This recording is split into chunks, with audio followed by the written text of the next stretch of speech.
We're very sorry, guys, for this episode being late. I think I should start off by apologizing. But we have a reason, valid or no, I don't know, but we have a reason. So, Vish, do you want to tell Yes. So this is Vishwata logging from India. us?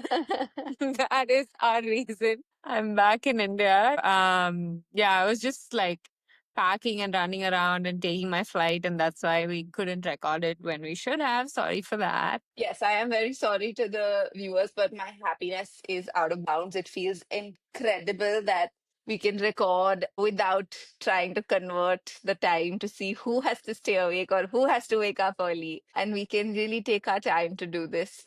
So, welcome to season 2, episode 4 of FFS. We're very happy you're here. And Vish, I just want to say again, India's very happy that you are here. But I'm glad. I So don't know am about, I. I don't think you must have unpacked because too soon, but I finally unpacked from That's my been a US while. trip. Yes, I am not, I'm one of those lazy unpackers. But I finally did it and I put away all the little knickknacks that I picked up on my trip. And you know how I've always been complaining about how this room doesn't really feel like my space Hmm. yet. It doesn't feel like my sanctuary. I think I've spoken about it to anyone who would listen. But as soon as I was done unpacking, somehow the switch just flipped and it felt like my space. It felt like I was home, and I was taken aback a little bit, not gonna lie, because I had been cribbing about this feeling for so long, and for it to suddenly just vanish was it was a good thing, but still it was surprising. And you know how they say hindsight is a beautiful thing? It really is because everything just sort of clicked for me. What I realized is that when I unpacked and put all those like little Polaroids and a candle or a book, and I just put stuff on there without thinking of like an aesthetic that I was going for, without thinking of whether it's Pinterest worthy or Instagrammable or no. Still, my space does not belong on a Pinterest board, okay? But now that it's filled with all these little things that have my memories and some emotion attached to it, it feels very cozy. It No, feels very totally. me. I can imagine. Firstly, I'm like very excited to see all the cute stuff that we picked up, that where you put and how it fits in. But also, exactly, you were saying that we should go shopping, up stuff, and like, decorate your room Yeah, and everything. And that would have been fine. Like I can totally see us going to IKEA or yeah, some other store, pick up stuff and do it. As long as like the room looks aesthetic and nice, you might feel like, okay, I've done it. I've done it up yeah. and it's done. Check. But with this, with you like finally putting out stuff that you bought in US or like picked up over time, I'm glad you did that Yeah, because now you have a story to tell with everything that there is. And that's where yeah. it truly feels like this is my lived in room. Yeah, and that sort of got me thinking about how the rush that I was in Yeah. and the desperation that I had to just make the space feel like Astha. I was trying to buy into a feeling. I was trying to buy into this vibe, right?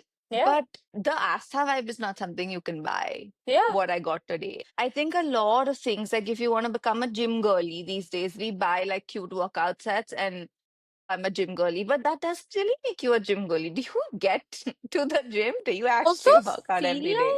like yes, you can buy the cute clothes, and if that motivates Yeah, you to go to the gym, amazing, right? But amazing. Yeah, the need to maintain that personality, right? Like say if you're into reading, you are into reading. And yeah. if you're into reading, you have to be a book girly. You have to My have God, strong opinions yes. about books. You need to have a tote bag that says books greater than people. You have to have a mushroom lamp in your reading nook. It's Oh just, my God, yes. I feel intimidated, to be very honest. I don't read that Yeah, much. And I'm like, when I pick up a book, I'm like, maybe I'm not a reading person because I only read two yeah, books a year, right? yeah. I don't know, like why is there such a pressure to have to maintain that personality or a brand? I fully get it. I've had a Kindle for very many years now. Mm. And recently, in the middle, I'd sort of stopped reading Yeah. a lot, but I wanted to get back into it. And I stumbled upon Book Talk, Yeah. and I saw all these people who were avid readers have Kindles with pop sockets, with stickers on them, and all of that. And my instant, like my mental calculation was, okay, they are readers, they have Kindles with pop sockets. I want to be a reader, which means I need a Kindle with a pop socket. Yeah. I did not think of it as, oh, I should read as much as they're reading. Yeah, and No, I like, was like, what I is need the a pop. functionality of it? Do I need a pop Yeah. socket? Yeah. Absolutely. And I think this whole idea, I think you said this word right now, brand, right? If you see online, like on Instagram or LinkedIn or wherever, people keep talking a lot about building your personal brand and all of that. But for anyone listening who's not a marketer, I'm going to drop some like marketing 101. A brand is fundamentally designed to remain consistent over decades. It is something that needs to be easily, like a logo needs to be recognizable across, any space, time, format, etc. But we are not brands, we were people. The whole beauty of being a person is how much you can change and evolve. If you start looking at yourself as a brand, if you start picking the exact way that you dress, the exact way that you talk, the exact way that you do makeup, the exact way that the kind of books you read, the kind of food you eat, if you make everything so definitive, where is the space for you to grow? Where is the space for you to get inspired? Where is the space for you to just be? Right? I don't want to be a brand. Yeah, I mean, I feel like more often than not now, even outside of the LinkedIn professional world, you are either a brand or you're a vibe. Like recently, Yeah. I was saying something to someone, and their response was, "Oh, that's so off-brand for you," right? And I was thinking about it for Uh, a long time. I was like, "Oh, like." Did I say so? I felt like I said something wrong. I didn't say anything mm, wrong, but I just said something that I usually would not have said or would not have said in front of that specific person. yeah. Yeah. But then, like, I feel like there's so much of a need to be a certain way while also living a lot of short lived trends. So, Oh, yes. you're trying to curate, like, for example, you're trying to curate your own personal style. And I feel like, oh, I don't have a very distinguishable personal style, but I'm also literally living through my mob wife winter era and then brat girl summer era. And you're also Yeah. doing that to fit in. Absolutely. I think, even if we think about, oh, somebody, if you go online and you see one Yeah. of like some fashion influencer or stylist Yeah. talk about you want to build your personal brand, these are the 5 things you should start with. But no, everyone does not need a black trouser and beige pants and linen pants. Like everybody does not want to have to live their summer in linen clothes, if you like it, sure, why not? But when you speak about things like mob wife winter or rat girl summer, I feel like these kind of trends come and go so quickly that by the time at least for me, by the time I even get a hang of what this is and how, if at all, I want to partake in it, I think it's over. No, truly, I completely get it. And it is a big financial burden, right? 'Cause Yeah. ultimately, sometimes it's like over. Like, for example, those long white skirts were in Yeah, yeah. fashion. Skirts are still in fashion, but the white skirts are not in fashion anymore. And I used to have a lot of these skirts when I was younger because it was in style.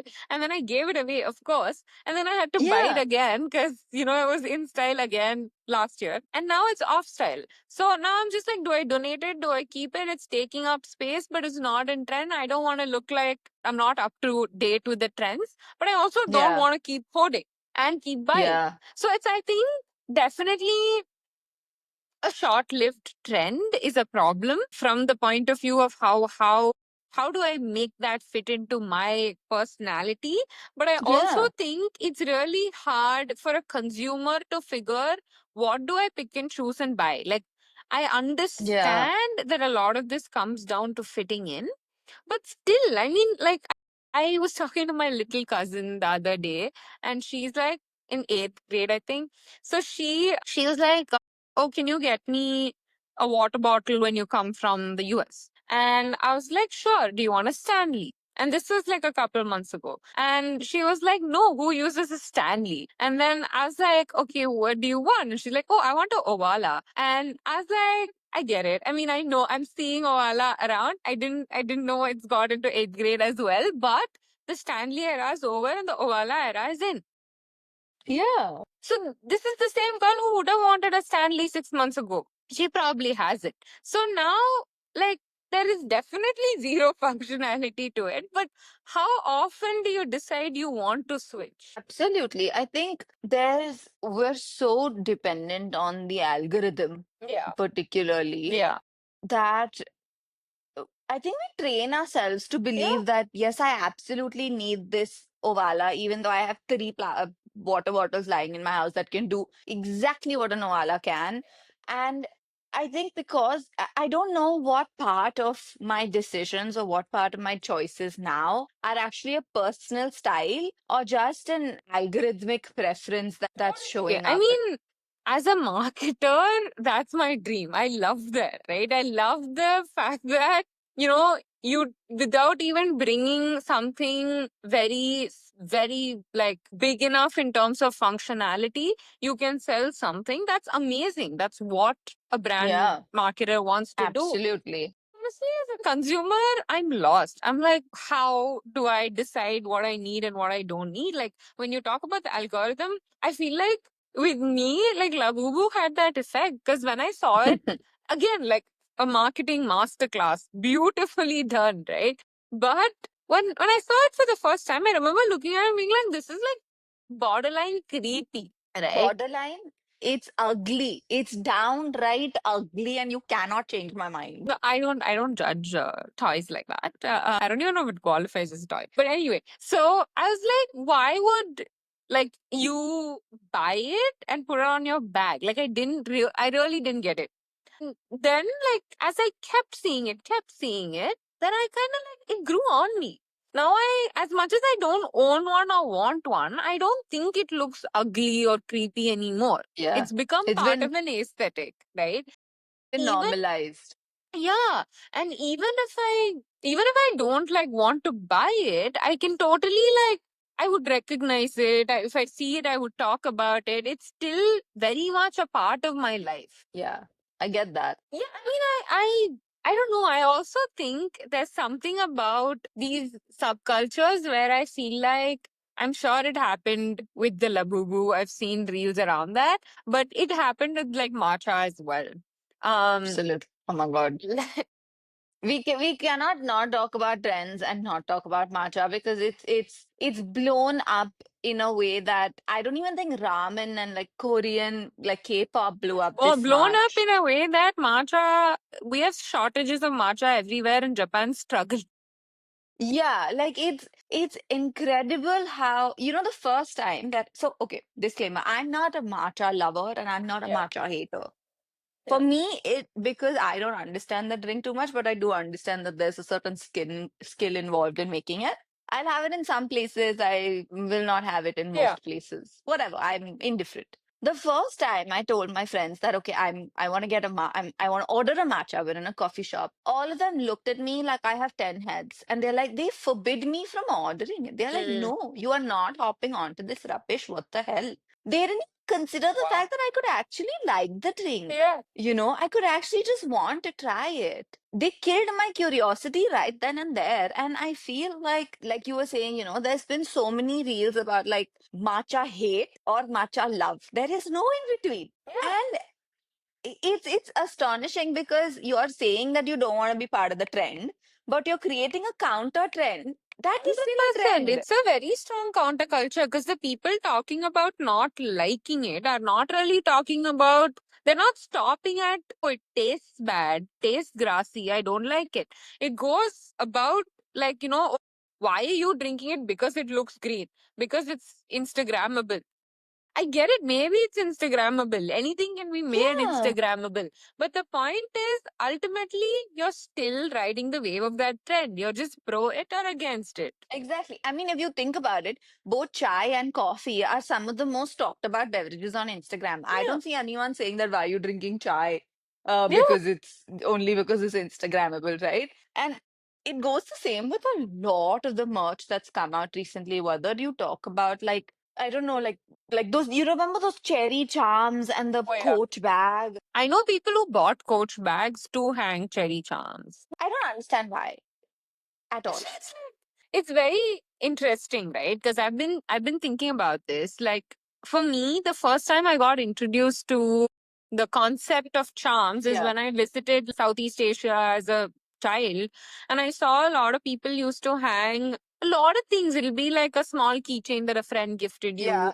or like like a handmade doll that you made with your mom, or even a Yeah. soft toy that you like. I don't think Yeah. charms were a concept. People who take these things make it into a charm so that they can attach Yeah. it to their backpacks or handbags just for it to feel personal or customized. But Yeah. today, it's kind of interesting that like the people make charms firstly, and then you're also told, okay, this cherry charm is the aesthetic. Like you Yeah. have to get this cherry charm with a brown Coach bag and you have to wear it together. And Yeah. I'm like, you're kind of losing the whole idea of like collecting these things over Yeah. time. And Yeah.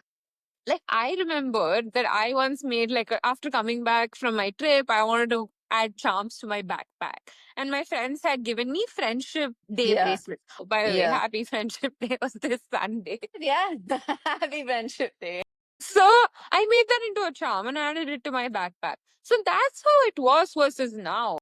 And the same Yeah. goes for like your bracelet stack or your Oh rings. my Like God, yes. it's a stack because you've stacked it over time, not because they sell 5 bracelets together and tell you this is what a stack is. I think that by making it all comes down to capitalism. All of our problems come down to capitalism. By selling these bracelets as stacks or by Yeah. selling these particular charms, I think we're taking away an avenue of creative expression. Because even if today I want to be somebody who I've been trained so heavily by the algorithm, by everything that we read and we see these days, that no matter what decision I'm making, whether I'm making a decision to wear a all black outfit or a fully colorful outfit, there's definitely a subculture in my head that I'm trying to fit into. Yeah. Whether you and of course, when we talk about something like marketing girlies or finance bros in the office, yes, there's a certain dress code that you're expected to wear and you wear it. But I feel like what we've done is we've made that an entire personality. Instead of your personality being a mix of things from various experiences, the people you meet, the food you eat, the places you go to, the songs you hear, the movies you see, instead of it being a collection of all of these that is sort of stacked over time with each experience and exposure that you have, we just go and we buy the whole thing because we know that, okay, if I like, if I like pickleball is another like crazy trend, right? If I like pickleball, then everybody who likes pickleball is doing this.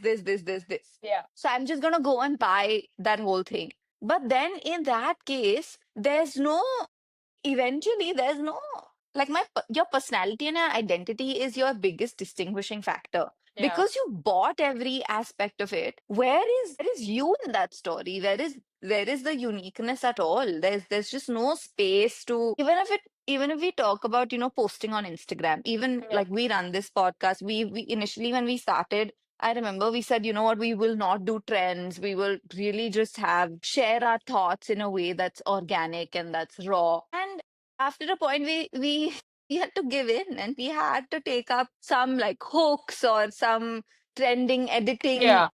ways or even topics for that matter, because that was the only way to grow. That was the only way to get I think more than noticed. growth, like, yes, that was a factor, but I also feel like the trends get to us. We do talk about it outside the podcast Yeah, too, right? Like, it is, as absolutely. you talk about pickleball, I'm already visualizing a Lululemon wearing, Ovala bottle carrying person walking to do pickleball and then like get a boba after. Like, I can totally see it. Yeah. You know, I'm not going to deny the fact that trends in some ways do form this sense of familiarity, right? It's like, say I meet someone through a Bumble BFF or, like a friend's friend. It would be very easy for me to say, girl, let's get a bevy. Let's go get a matcha. Like it's very easy to say Yeah. that. It's Because, a point of connect. yeah, the ecosystem operates like that where you know, they are exposed to the same stuff you are exposed to. And you know, because of that, there are like nice matcha places coming up, and then you're just like, let's go get it. So I Yeah. get that. It does. And there's so much that, you know, like is built on top of those trends. Like with the Yeah. Stanley Cup, like we've seen how now there's Stanley Ice, Stanley Charm, Oh Stanley my Holder, God. mini Stanley looking lip balm holder that you can attach to your Stanley. So when there's so much going on, of course, if you're carrying a Stanley, someone else is carrying a Stanley, there is a conversation starter already, Yeah. right? That Yeah. I guess is the only good thing that I see coming out of this. Even with the summer, Yeah. you know, like brat girl summer thing, like you're kind of like you have that space where everybody's shopping for it, and then you can talk about it. Yeah. That's the only But nice it's thing that I so see. it's so so short-lived that it just makes me feel like it doesn't, while it gives you that starting talking point, I don't know how much it allows for deeper relationship building. Like I'll give you one other example, like thrifting. Actually, I'll give you two examples. They're both related to you. But the first is like, say, thrifting. Like you and Jen used to, y'all love to thrift, right? So initially I was like, okay, I wanted to fit in. So I said, okay, Yeah. I'll go with you. And I swear to God, I went like 3 times and I came back frustrated every single time. After which I was like, this is not for me. I'm going to Mm. let it go. Even though so many people online are talking about thrifting, it's become a whole, again, a personality trait that I thrift. It's become Yeah. like some headlight. And as much as, yeah, I wanted to fit in with you guys, but I realized that I don't have the kind of taste or body shape and size where thrifting works. I also don't like sorting through 500 pairs of jeans to find one that will fit me. No, I will walk into a store and I will get what I want. So the ability that we need to decide which trend is for us and which is not, it's difficult because like you Yeah. said, it offers you a chance to fit in. And to say no to that, I mean, now that you talk about it, like, feel like it's actually like for me, like as you were talking about thrifting, I mm, was also thinking thrifting is possibly the only trend that is kind of anti-consumerism because it's more sustainability, more all of that. yeah, But I feel like 100% thrifting, like, or whatever it is, you got to figure what you want it or not. But I think something like that makes sense because you got exposed to thrifting through your algorithm, through people around you. Then you tried it and you figured it's not something I enjoy doing or something that works yeah, for me, which I think is still okay because you're still giving yourself the permission to decide if it yeah, works for you or not. And you're also giving yourself the permission to try, unlike your matcha episode, right? But a yeah, lot of the times, like my Labubu example, what happens is you let the algorithm introduce to you, but you also let the algorithm let the trend grow on you. So without you even yeah, realizing, you decide subconsciously that I have to hop on this trend. Otherwise, like I'm just not gonna fit in at all. And I'm going to be yeah. looked at as out of date or someone who doesn't know this. Yeah, like when we talk about like makeup, right? Mm. In the middle, I don't know if you saw it, but my algorithm showed me a lot of like cherry cola lips and lip combos and I'm like, I don't understand this. Forget Yeah. wanting to buy it. I don't understand only how it's going. And I don't want to do it. So initially I tried. I was like, maybe, maybe it'll look good. Maybe everyone's Yeah. doing it. It's how makeup will look nice and off age. And then I realized, no, not for me. I'm not going to do it. The same thing with like lip balm charms. I'm like, okay, you know what? I can't do this. My simple I don't remember where I leave my lip balm half the time. I have different lip balms in different places. I'm not sitting to attach charms to everyone. And I think that there's like I was telling you with the like with the cabinet example, right? I think there's a certain amount of discomfort that all of us are trying to avoid. There is so much pressure on us to curate an identity, to curate a personality that's different or that's edgy or that's recognizable, something that will stick with you. And what is easier than buying into an already recognizable identity? Because, like I was saying, it's very uncomfortable when you're still becoming. When that cabinet was not set up, when all the knickknacks were not on there for 2 years, it made me very uneasy. I just buy things, fill it, and be done with it. Whether or not that would achieve the actual psychological goal of feeling like it's my space is secondary. But I Mm. saw that as an easy way out. If I want to be known as someone very put together, a clean girl aesthetic with slick back hair. So I know I have to buy a hair gel, a water bottle. I know I have to buy a Stanley or a Owalas, an athleisure set. I know all I have to do is buy a track pant and a thing. It doesn't make me an actual clean girl. It's very easy to buy into that personality. It takes that pressure off of me to find my way there organically. 100%. And things are sold like that, right? Like the other day, I'd gone to this like interior decor store, Yeah. and Yeah. they just had a set of like wall decor with like frames and different Yeah. macaroni Yeah. pieces and stuff like that, and it was called eclectic wall set. Okay. And I was like, how ironical. Because, see, God. now, of course, maximalism is back and like colorful stuff, eclectic stuff is back. But the whole idea, what is eclectic? Eclectic is you putting together a lot of different aesthetic and making it look Let me fun. let me read you something, okay? Yeah. This is the definition of a mood board. Okay. Unbothered, messy girl with deep-rooted attachment energies, but make it Pinterest. What? This is the definition of what? Of a mood board, of an Oh, aesthetic wow. mood board where someone's tried to create like a chaotic corner in their living room with like, Yeah. a lot of different colors, a lot of different Yeah. textures. And then there's an actual list here that says mix textures, use at least 3 to 4 colors. And I'm just like, what? Yeah, I think like from just putting something out there that you like to we then went to understanding how it works from Pinterest. And now the store itself is doing the curation also for you and Yeah, selling 5 frames and 2 macaroni and 1 metal thing and saying this is yeah, eclectic. yeah. And Go like buy and your it goes personality. back to goes back to what you said. It's easier, right? And Yeah, it also takes away the experience of collecting it over time. So you're yeah, like, okay, I moved in, now I need to decorate my house and I go get yeah. this and done. Need to be done. Yeah, Yeah. it's one thing that it makes it easier to reach that aesthetic, but I think the bigger thing is it takes away the pressure to find what aesthetic you should be at all. Or what is your very natural, organic, like who are you? Simple. It's like Yeah. you're going And outside and saying, ultimately okay, I also think like the who are you is not fixed, right? Like for example, in my previous house, my because I had so many aesthetics in mind and I wanted to do all that, my living room yeah, was completely different from my bedroom. Because I like yeah, this, I like that too. And I did that. I was like, yeah, I'm just gonna like pick yeah. one room and do it for myself. But you know what? Like recently has been bothering me. I'm like, is the originality aspect of it also a new trend? Like, for Oh, yeah, example, 100%. like I just feel like 100%. I, for example, don't like things that are more loud luxury, have logos on them Yeah, or stuff like that.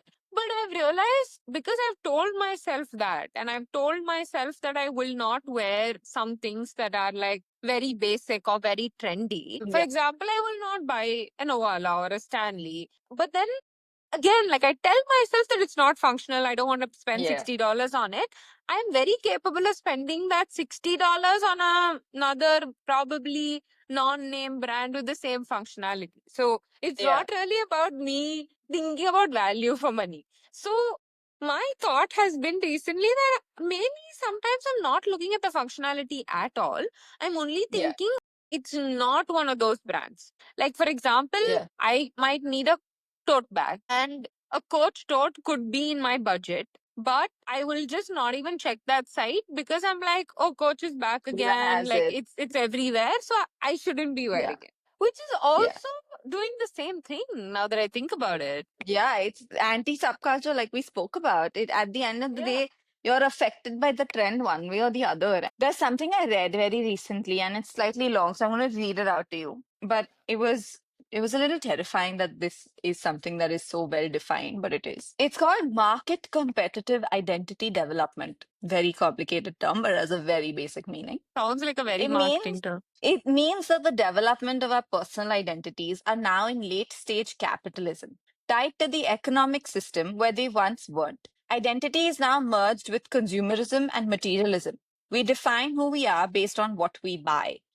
And the first thought that I had in my mind again was my room. And I was like, there is no way that I could have bought this sentimentality. Mm. Sentimentality? Okay, whatever. There is no matter how expensive of a vase I got, it would not replace the feeling that a vase made out of my wedding garland can. No painting that I could have bought off of some site can replace the memory of the Florence painting that I have that I bought from Florence with my sister from a street artist. I actually stood there and asked him how he composed the whole thing. That cannot be, I cannot, you cannot buy the experiences that will shape who you are as items. You can buy them as experiences. Thing, I think it has to either be related to a memory or an experience, or you getting some joy in actually, like, you can still be buying something off of Amazon, right?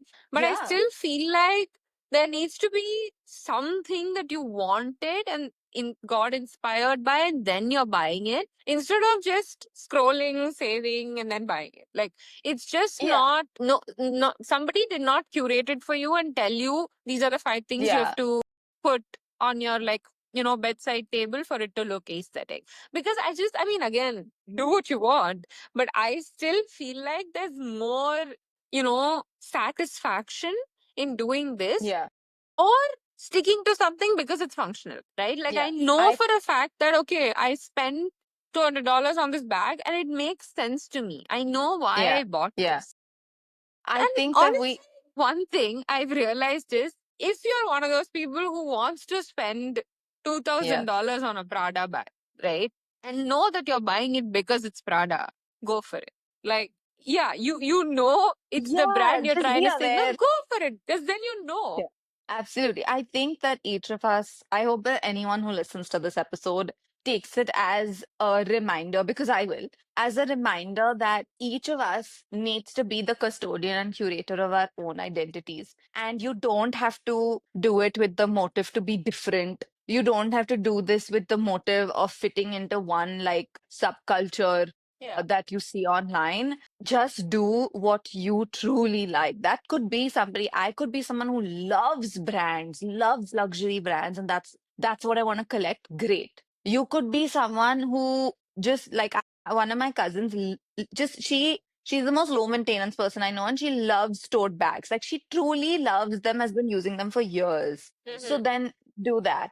Just know what you truly like and allow yourself the time and the space and the freedom and the curiosity to explore different things and make the decision for yourself. Don't be like my friends who shunned me from drinking one cup of matcha because they thought I Yeah. was doing it for the trend. Be See, I true mean, to like, you yourself. could be doing it for whatever. But then I think the decision of do I like this or not like this? Yeah. Do I want to do more of this or not? Has to be yours. So I think, Yeah. like, yeah, I think you're not a brand, you're not a vibe, Yeah. you're not a starter pack. You can always, like, keep Yeah. changing.